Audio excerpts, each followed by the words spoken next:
famous greeting, everybody knew his name. Tonight here, we celebrate the Cheers star, and we went back to find so many of his one-liners.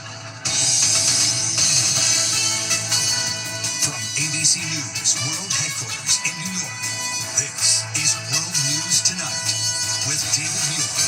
Good evening. It is great to have you with us here on a very busy Tuesday night. We begin tonight with the urgent watches and warnings late today. In fact, 10 states are under tornado watches right now. We're also now tracking a possible nor'easter taking aim at parts of the Northeast just as the Memorial Day weekend approaches. First tonight, the pictures, the tornado threat as we go into the evening hours here. At least 25 reported tornadoes across 9 states in just the last 24 hours. This one in Waterloo, Alabama. Severe storms and swirling debris in West Tennessee late today. Lightning striking this patrol car in Newcastle. This is south of Oklahoma City. Incredible there. And tonight here, new surveillance showing the moment a tornado struck that airport in London, Kentucky. Of course, that deadly tornado, it's now been confirmed to be an EF4. Winds were 170 miles an hour. That area could get hit with severe storms again tonight. And the devastation in Pittsburgh, Oklahoma. Take a look at this tonight. A drone showing an entire neighborhood simply wiped away. So the tornado threat across multiple states at this hour, and now this potential nor'easter. Let's get right to Chief Meteorologist Ginger Zee. She's leading us off again tonight. Ginger, it could be another dangerous night ahead. Yes, David, we know what happens when that sun goes down. People let up their, they worry not as much, but you have to keep your 2 ways of getting warnings on, especially after we see sunset tonight. And in the areas that you see active right now on the radar with all of those watches, near Clarksville, Tennessee, south of Murfreesboro, south of Greenville, Mississippi, even there east of Champaign, Illinois, headed into Indiana, those are all warnings, meaning that a tornado is imminent. If you get in one of those, you have to take shelter immediately. This line, as we watch it progress east Tuesday there at 9 p.m. He stops from London down to just east of Huntsville.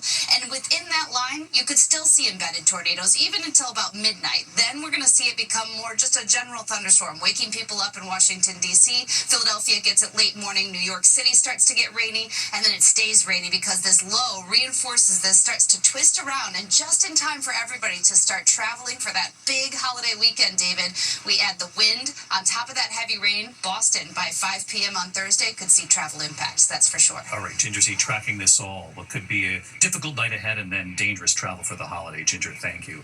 We turn now to the other news this Tuesday night. We have new reporting tonight on former President Biden's prostate cancer diagnosis. The former president's spokesperson revealing late today the last time the former president was tested for this.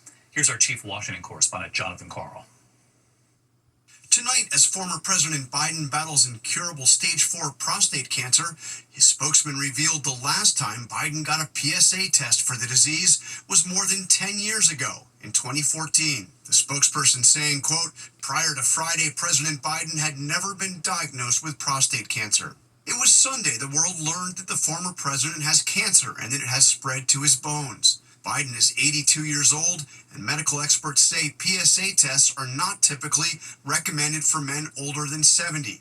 Among that age group, when prostate cancer is found, it is often serious. I would say on average, if I see patients at this age, it's a common scenario that they're diagnosed with advanced disease because very often their PSA was no longer being checked. They were no longer undergoing screening. One question many are asking tonight, should presidents be tested more frequently? White House says President Trump, who is 78, had a PSA test last month. While stage 4 prostate cancer is considered incurable, it can be treated and it can be managed. President Biden is in Delaware with his family weighing those treatment options. David? Of course, cancer has touched so many families across this country and so many people pulling for the former president. John, thank you. The other major headline in Washington, President Trump traveling to Capitol Hill today with a message to more than a dozen House Republicans who are still no on the president's spending bill. And tonight, what the president told them about Medicaid. Let's get right to ABC's Jay O'Brien live on Capitol Hill tonight. And Jay, we're just hours away from this test vote. What did the president tell Republican lawmakers up on the Hill?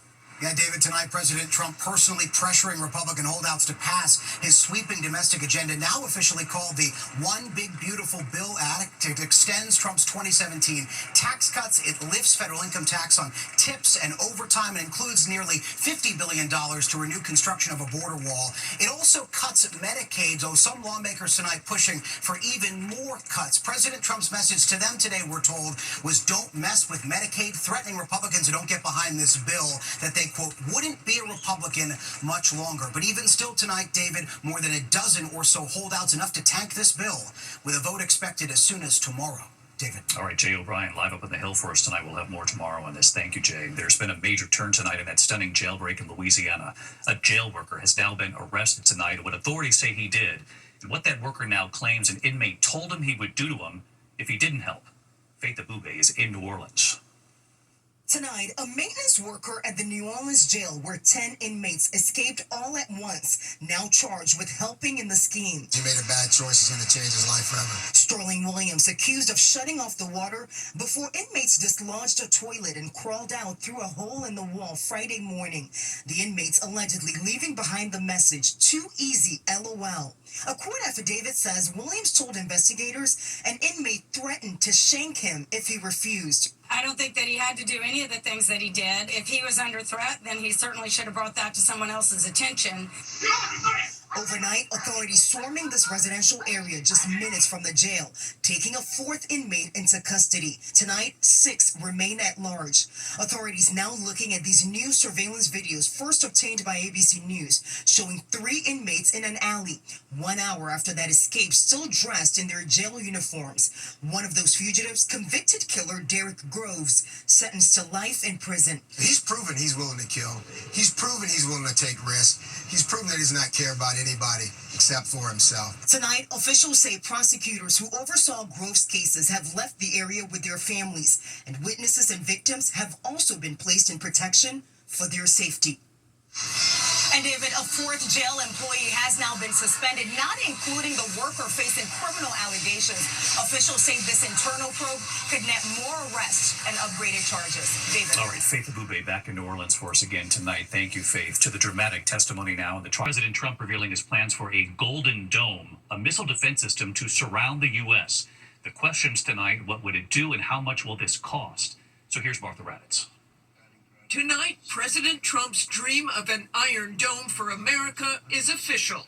The so-called Golden Dome missile shield, which could cost more than $175 billion, would be designed to protect the U.S. from the growing threat from boosted hypersonic weapons, submarine-launched ballistic missiles, and land attack cruise missiles. Once fully constructed, the Golden Dome will be capable of intercepting missiles even if they are launched from other sides of the world, and even if they're launched from space. The U.S. already has existing interceptors in Alaska and California for intercontinental ballistic missiles launched from North Korea or Iran. But this system would use not only ground-based interceptors, but space-based technology as well, which could potentially detect and intercept the missiles. This is very important for the success and even survival of our country. Trump has praised Israel's Iron Dome, which shielded Israel from the majority of missiles launched from Hamas and the Houthis, but those were smaller weapons. Trump claims the Golden Dome could be operational by the end of his term, but Congress will first have to approve the funding, and missile experts say that 3 years is a very optimistic timetable for completion of the project. David? All right, Martha Raddatz in Washington. Martha, thank you. We turn now to the urgent warnings tonight about the humanitarian crisis worsening in Gaza.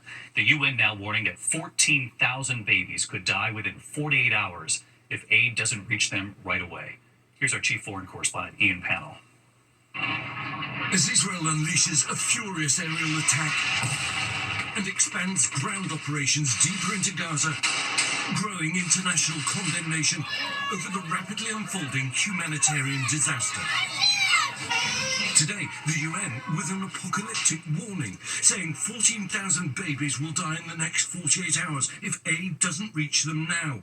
In a rare move, major allies, Canada, France, Britain, condemning Israel's actions as disproportionate and pushing for aid to flow again. I want to put on record today that we're horrified by the escalation from Israel. Israel saying its nearly 3-month-long aid blockade is meant to pressure Hamas, which is still holding 58 hostages, including the bodies of 4 Americans. Under pressure, 93 aid trucks have been allowed into Gaza, but the UN saying none of it's been distributed yet. And the horrors of this war hang heaviest on the weakest of all, the children. Rahaf Ayad is 12 years old. She became sick during the war, but is now severely malnourished too. Her mother, Sharuk, desperate. I'm afraid that she might die in my arms. I'm helpless, she says. Rahaf urgently evacuated to the UAE for better treatment, a new chance of life.